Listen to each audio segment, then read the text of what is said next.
नमस्कार विद्यार्थी मित्रांनो, आज आपण बघणार आहोत नवोदय परीक्षेसाठी अत्यंत महत्त्वाचे प्रश्न। गणित विषयातील पहिल्या धड्यातील दुसरा स्वाध्याय। त्यातील पहिला प्रश्न आहे की दिलेल्या संख्यांपैकी ज्या मूळ संख्या आहेत त्यांची बेरीज किती। तर पहिले आपण मूळ संख्या शोधू। मूळ संख्या आहेत 17, नंतर 13, 41, 2 आणि 31 या सगळ्यांची बेरीज शोधायची आपल्याला।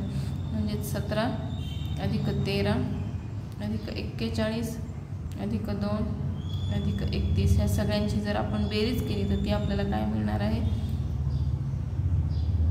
कॅरी आला 1। तर ती बेरीज मिळते आपल्याला 104, म्हणून आपला उत्तर असेल ऑप्शन नंबर सी। आता पुढचा प्रश्न बघा। पुढीलपैकी कोणते विधान बरोबर आहे। दिलेले 4 ऑप्शन आहेत, त्यातील योग्य विधान योग्य ऑप्शन आपल्याला निवडायचा आहे। 0 ही विषम संख्या आहे, 0 ही समसंख्या आहे, 0 ही मूळ संख्या आहे आणि 0 ही संख्या विषमही नाही आणि समही नाही। तर आपल्याला माहिती आहे 0 विषम संख्या पण नाही आणि समसंख्या नाही, म्हणून ऑप्शन नंबर डी हे आपलं करेक्ट आन्सर असेल। 0 ही विषम संख्या नाही आणि समसंख्याही नाही। चला तर बघूया पुढचा प्रश्न। 3 ची दर्शनी किंमत आणि 36,890 या संख्येतील 3 ची स्थानिक किंमत यांच्यातील फरक काढायचे। पहिले तर दर्शनी किंमत म्हणजे काय, जी संख्या आपल्याला दिसते तीच त्याची दर्शनी किंमत असणार आहे, म्हणजे 3 ची दर्शनी किंमत असणार आहे 3। आणि 36,890 या संख्येतील 3 ची स्थानिक किंमत, 3 ची स्थानिक किंमत म्हणजे 3 कोणत्या स्थानावर आहे, तर एकक स्थान, दशक स्थान, शतक, हजार आणि 10,000, म्हणून 3 ची स्थानिक किंमत किती येणार आहे, तर ती येणार आहे 30,000। आणि दर्शनी किंमत किती आहे 3, यांच्यातील फरक विचारला, यांच्यातील फरक काढा। यांचा जर फरक काढला तर आपल्याला किती मिळेल, आपल्याला कॅरी घ्यावा लागेल, म्हणजे इथं आपल्याकडे 2 शिल्लक राहील। प्रत्येक ठिकाणी 10 होईल, 10तून परत 1 दिला तर आपल्याकडे 9 शिल्लक राहतो, म्हणजेच 10, 10तून 3 गेले तर 7, 9 ॲज इट इज। तर आपलं उत्तर येणार आहे 29,957 आणि हे आहे ऑप्शन बी मध्ये आपलं करेक्ट आन्सर असणार आहे 29,997। आता पुढचा प्रश्न बघा। 33 आणि 97 याबाबत पुढीलपैकी काय खरे आहे। काय खरे आहे, तर 33 आणि 97, 33 दिले आणि 97 हे 2 नंबर दिले आणि त्याबद्दल विधान केलं। दोन्ही मूळ संख्या आहे, तर 33 ही मूळ संख्या नाही आहे, 97 जरी मूळ संख्या असली, म्हणून आपलं पहिलं उत्तर काय असणार आहे, चुकीचं असणार आहे। दोन्ही सहमूळ संख्या आहे। आता दोन्ही सहमूळ आहे का नाही ते नंतर बघूया आपण।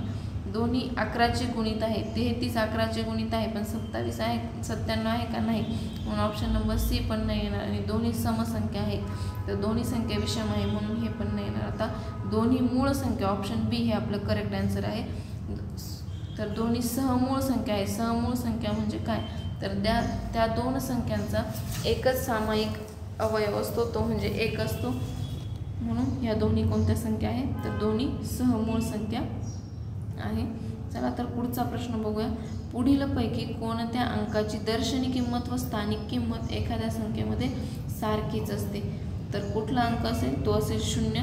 0 कुठेही लिहिलं तर त्याची दर्शनी किंमत आणि स्थानिक किंमत बदलत नाही, म्हणून ऑप्शन ए हे आपलं करेक्ट आन्सर असेल। आता पुढे प्रश्न दिला आहे 4, 5, 0 आणि 3 या अंकांपासून बनणारी सर्वात लहान 5 अंकी अंकांची पुनरावृत्ती होऊ शकतात संख्या कोणती। तर 5 अंकी संख्या लिहायची आपल्याला। आपण दिलेले जे अंक आहेत ते लिहून घेऊ। काय दिलं आहे, 4, 5, 0 आणि 3 यापासून आपल्याला लहान बनवायची। लहान संख्या बनवताना आपण काय करतो, जर चढत्या क्रमाने लिहितो, म्हणजे छोट्याकडून मोठ्याकडे, म्हणजे आपल्याला मिळेल 0, 3, 4 आणि 5।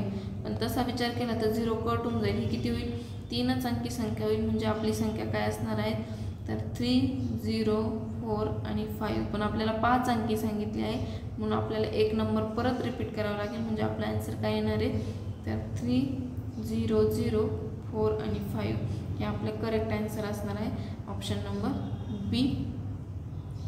आता पुढे बघा। n या कोणत्याही नैसर्गिक संख्येच्या बाबतीत पुढीलपैकी कोणते विधान सत्य आहे। पुढीलपैकी n ही कोणती नैसर्गिक संख्या आहे, नैसर्गिक संख्या सुरू होतात 1 पासून, तर पुढे अनंतापर्यंत हे आपल्याला माहिती आहे। n ही कुठलीही नैसर्गिक संख्या घेतली, समजा आपण n ही नैसर्गिक संख्या 2 घेतली, n बरोबर 2 ची किंमत घेतली, तर आपण एक एक ऑप्शन चेक करू। n चा स्क्वेअर केला म्हणजेच 2 चा स्क्वेअर किती होणार आहे, तर 4 होईल, आणि n चा क्यूब केला म्हणजेच 2 चा क्यूब केला तर तो किती होतो, 8 होतो। आता ऑप्शन पहिला आहे n square greater than n cube, तर n स्क्वेअरची व्हॅल्यू आहे 4 आणि तो मोठा आहे n क्यूब पेक्षा, तर आपला पहिला ऑप्शन चुकीचा ठरणार आहे। नंतर n क्यूब, बी हा ऑप्शन आहे n cube greater than n square, तर 8 इज ग्रेटर दॅन 4 हे करेक्ट होईल। 2 साठी घेतोय आपण पहिली। नंतर n square minus n cube greater than 0, तर 4 मायनस 8 ग्रेटर दॅन 0, तर हे चुकीचं होते। -4 ग्रेटर दॅन 0 हा ऑप्शन पण आपला रॉंग असणार आहे। आणि आपण चौथा ऑप्शन घेतला तर n ग्रेटर दॅन 0, तर हे ऑप्शन बरोबर येतं। हे आपले 2 साठी 2 ऑप्शन बरोबर येत आहे, पण आपल्या नैसर्गिक संख्या 1 पासून सुरू होत आहे। आपण 1 साठी पण चेक करू, तर जेव्हा आपण n ची value n is equal to 1 घेऊ, n is equal to 1 value घेतला तर आपला पहिला ऑप्शन आहे n square greater than n cube. n चा स्क्वेअर केला तरी तो 1 येतो, n चा क्यूब केला तरी तो काय येणार आहे, 1च येणार आहे, म्हणजे 1 ग्रेटर दॅन 1 हे काही पॉसिबल नाही, म्हणजे ऑप्शन पहिला चुकीचा येतो। नंतर दुसरा n cube greater than n square म्हणजेच 1 ग्रेटर दॅन 1 हे पण चुकीचं ऑप्शन असणार आहे।